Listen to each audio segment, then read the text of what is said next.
Moji dragi gledatelji, u današnjoj emisiji ću vam dati prve nekakve jasne simptome da ste zaraženi sa nečim što se naziva Helicobacter pylori. To je jedna specijalna vrsta bakterije koja se može nalaziti u našem tijelu, međutim kada ona dođe u nekakav prekomjeran rast može stvarati prilično velike probleme. Iako većina infekcije i osoba nije svjesna da ima Helicobacter pylori, 50% osoba ih već danas ima. Helicobacter pylori, prije zvan Campylobacter pylori, pronašli su Barry Marshall i Robin Warren 1982. godine u želucu i dvanestniku. Helicobacter pylori je spiralna gram negativna bakterija koja se nalazi u sluznici želuca i dvanestnika kod određenog postotka osoba te može izazvati upalu. Ono što mi danas znamo za samu bakteriju, dakle velika većina osoba ima već ovu bakteriju. Ona se nekako jako interesantno manifestira u našem tijelu. Prilično se prilagodila onim negostoljubivim učincima želuca, recimo želučane kiseline, naš probavni sustav. Jer naš želudac i želučana kiselina u velikom broju slučajeva uništi te štetne bakterije, međutim ponekad ovaj helikobakter se može prilično zaglaviti, ajmo tako reći, i stvara velike probleme. Kod nekih ljudi prisutnost same bakterije ne uzrokuje bolest i tegobe, dok kod drugih može uzrokovati od manjih do ozbiljnih tegoba poput raka želuca. S kojim je Helicobacter pylori povezana? Postoje tri glavna načina do kojih dolazi do prijenosa ove bakterije. Jedan od načina je kada iz povraćanog sadržaja, koji je porijeklom iz želuca i koji može obilovati tim bakterijama, dospije u usta druge osobe. Dakle, nažalost, ponekad neko kad povrati taj sadržaj može iz nekog bilo kojeg razloga doći do drugih osoba usta. Još jedna situacija je interesantna. Taj Helicobacter pylori može često biti na vašim ustima. Oralni prijenos same bakterije i kontaktom itekako je moguć. Dakle, to je drugi način kako mi prenosimo Helicobacter sa jedne na drugu osobu.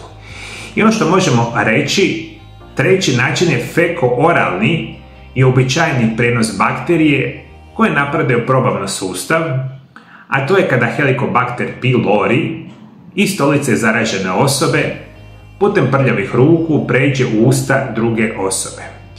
Ono što možemo zapravo reći, rekao sam, on ima jedan specijalan način funkcioniranja na našem tijelu. Sam Helicobacter pylori izlučuje jedne specijalne vrste enzima koji kasnije djeluju ponekad i potencijalno jako loše na našu želučanu kiselinu i onda može dovesti do problema. Luči enzim ureazu koja razglađuje želučane sokove, inače glavni obrambeni mehanizam želuca. Stvarajući manje kiseli medij te toksine koji mogu direktno dovesti do oštećenja sluznice. Tako ukopana dolazi do ubrzanog razmnožavanja bakterije dok ne prekrije cijelu sluznicu. Da ovo prevedeno značite, ona može doći u želudac, može pomalo uništavati želučanu sluznicu jer ima utjecaj na onu kiselost i sami sadržaj želuca. Dakle, imamo manje kiseliji sadržaj u želucu, kasnije imamo puno većih problema i potencijalan rast ovih bakterija. Dakle, ona dođe u želudac, počne se razmnožavati, želudac i želučana kiselina manje funkcioniraju i onda dolazi do onog prekomjernog rasta i što na kraju krajeva dolazi do simptoma infekcije. Koji su simptomi infekcije? To su bol i nelagoda u gornjem dijelu trbuha, učestalo podrigivanje, osjećaj nadutosti, mučnina, žgaravica, povišena temperatura, manjak apetita, gubitak tjelesne težine. Najblaži oblik infekcije se prezentira kao kronični gastritis, a to je dugoročna upala želučane sluznice i često je u općoj populaciji.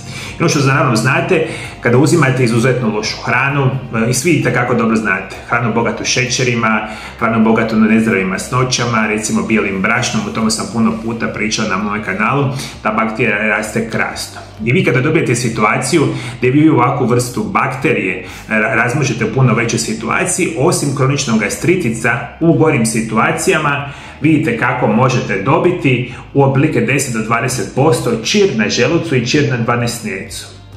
Čir na želucu i na dvanestnercu obično uzrokuje bol nakon jela, dok se bol razvija 2 do 3 sata nakon jela, ako je čir u 12-tericu.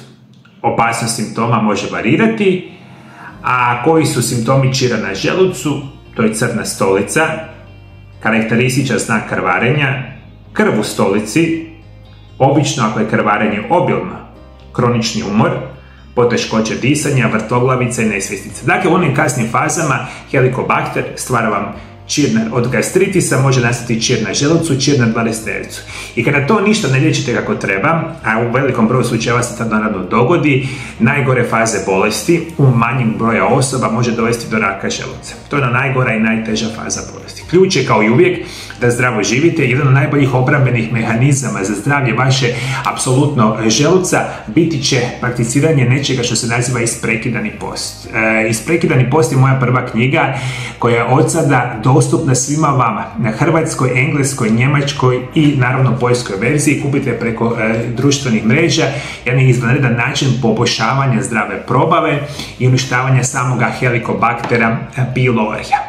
Moji dragi gledatelji, ako vi imate informacije kako se možda kod vas manifestirao Helicobacter pylori, pišite dolje ispod video zapisa. Prije nego što odete, moji dragi gledatelji, ja sam u zadnje 4 godine napravio nekoliko stotina video zapisa vezanih za probavu i probavne poteškoće, od prirodnih lijekova, simptoma i puno toga. Playlistu o probavnim poteškoćama imate ovdje dolje ispod video zapisa, desetke video zapisa koja mogu pomoći, ili pogledajte ovaj prozorčić pored mene. Hvala najljepše što me pratite me i dalje, do druge emisije i prigodan pozdrav.